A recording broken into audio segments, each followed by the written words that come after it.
Ice cream man actually is a fun job. We get to meet a lot of great people, and the kids are always happy to see you. If you're not a good children person, you don't need this job. When Joe Patty's not working as a Memphis police officer, he's running his ice cream truck company. The main reason I got into this business is who's behind the wheel, who's driving these vans, who are my children going up to and getting ice cream from. You want Spider-Man? Patty hires off-duty police and firefighters to work on his trucks, but that's not the norm. Y'all have a good evening. The next time your child runs to the ice cream truck for a tasty treat, think of this. There are no rules or regulations requiring background checks. There's nothing in the state law that prevents criminals, including sex offenders, from driving an ice cream truck. I've seen creepy guys driving these ice cream trucks. I've met them. I know who they are in some cases. Ivan Pryor is a registered sex offender. He's been arrested 3 times for rape of a child, soliciting a minor, sexual exploitation, and exposing himself to a person under 13. He's sitting in prison now, but according to public records, not long ago he worked for this man selling ice cream. Hi, Mr. Azu, how are you doing? Hi, wait, don't touch the camera. David Russell is a convicted murderer. 3 years ago, he drove an ice cream truck for the same company. Can you tell me why in the past you've hired sex offenders and murderers to work on your ice cream trucks? Get the away from me. I don't owe you an explanation, do I? You don't owe me an explanation? Do you owe the people at home an explanation? What about all the parents who bought ice cream from people who worked on your ice cream trucks? What about all the children who bought ice cream on your ice cream trucks? Michael Dean is also a registered sex offender and, according to public records, a former Frosty Treats employee. This Michael Dean, he worked for you, and he's on the sex offender registry. Michael who? Dean no longer works for the company. Records show he was hired in 2002. Frosty Treats CEO Carl Long says that was before Frosty Treats contracted with a national company to do comprehensive background checks on all its employees. Frosty Treat has been covering their trails, their tracks, as far as sex offenders. It's been a big deal with Frosty Treats. But this Frosty Treats manager admits a background check doesn't guarantee criminals won't be selling to your child. It takes some time to gather this information. And we might put them out and let them sell ice cream that day. By the time we get their report back in some instances, and then we have to let them go. While most ice cream truck drivers work for companies, there are others out there. The independents, they're the most scariest of them all. You never know anything about them. They don't have any permits, and they'll sell things out of the truck they're not even allowed to sell. Patty says while you can track down drivers that work for local companies, independent drivers roam from one city to another. There's no way to look them up in the phone book. They did something to your child or did something that, you need to get in touch with them, and there's no way to get a hold of them. It'll be some people in the neighborhood selling snow cones out of the back of their van or candy out of the back of their van or anything like that, but, I chose to do it this way. Kendall Voss has seen the independent drivers and has heard about the criminals and doesn't want the industry to get a bad rap.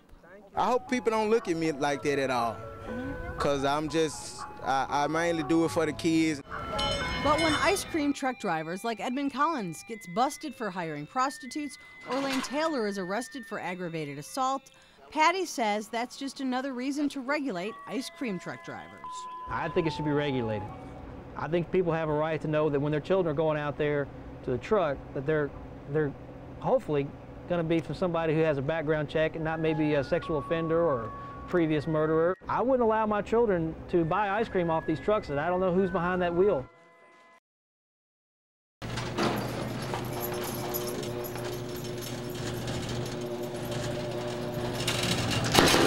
This is where you could end up because of just one bad decision. One bad decision to drink and drive. Driving your car when you're under the influence won't just cost you your freedom. Would have a seat back here. When a police officer arrests you for a DUI, it will cost you cash, and lots of it. This man doesn't want his face shown because he got a DUI about a year ago. I'd always been good about not driving while drinking, and this was just one of those cases where I decided to, and luck would have it that I had too much to drink, and on my way home I got pulled over for a DUI. It's a very humbling experience, to say the least. Put your hands up on the vehicle. You do a lot of soul searching and kind of try to figure out how you got there and why, and you have a lot of time to think sitting in a quiet cell, by yourself. Ray Bartlett is a criminal defense attorney who handles dozens of DUI cases here in Memphis every month. Much more expensive than anyone ever plans on the front end. Memphis is not a good place to drink and drive. I think people are surprised by all the implications of a DUI conviction. When they come to your office and sit down and say, I've been charged with a DUI, you've got to prepare them for the road ahead. First, there's bail. That will run you $100 to $150. You'll need another $100 to get your car out of the impound lot. Now it's time to face a judge. Court costs will run you between $800 and $900. And of course, you'll need a lawyer to represent you. That's probably another $3,000 out of your pocket.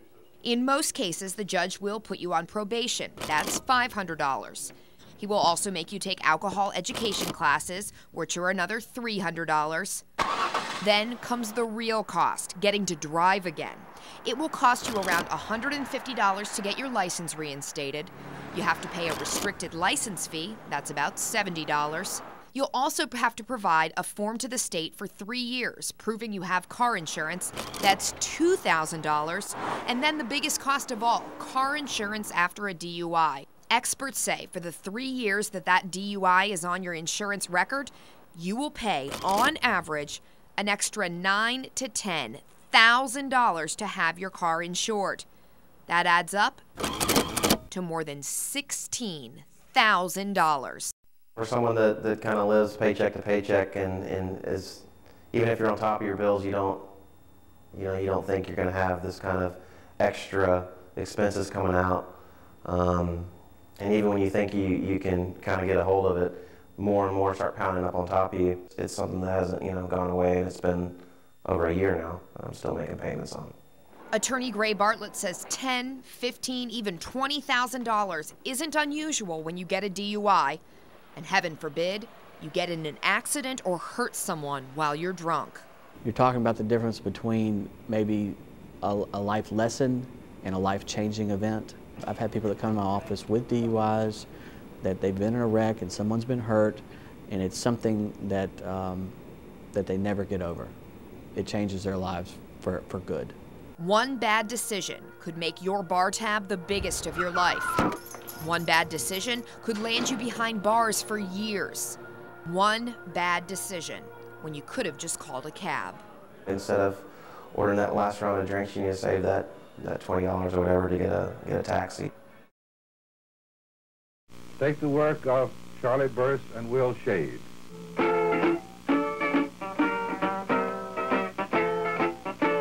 I went up me, I turned down Bill. Will Shade was really the heart and soul of the band. He was talented. He was a good guitar player. He was an excellent harmonica player. He was important, first of all, to Memphis's blues scene, which was already going at that point.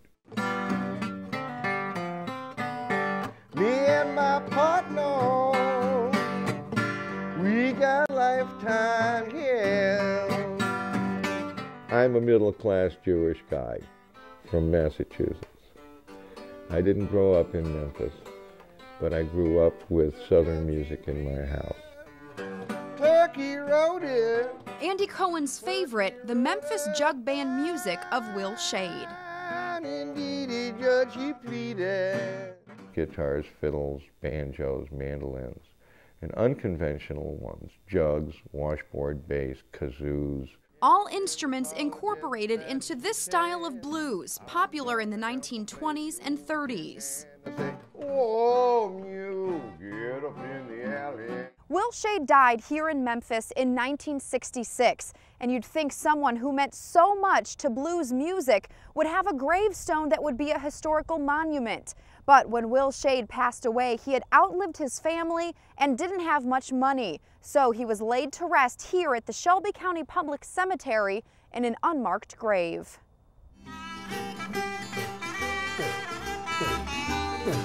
That's where this guy comes in. 500 miles away in Chicago, jug band musician Arlo Leach feels he's obligated to pay tribute to this forgotten blues legend after a recent trip to Memphis. I brought my guitar along and I brought flowers to put on the graves, and there wasn't a grave to put the flower on. Just saw that empty space, and it just seemed like a perfect opportunity to make a contribution. And so he was buried in an unmarked grave. So Leach held a benefit last week at the Old Town School of Folk Music in Chicago and raised enough money to buy a gravestone for Will Shade. They packed the house. They packed the house. You couldn't have fit another cockroach in that auditorium. So I'm so proud of Arlo for doing that. It's just really meaningful to me. I'm sure he'd be gratified. Knowing that someone does remember him and appreciates the legacy Will Shade left behind. Will Shade's shade would be tickled pink.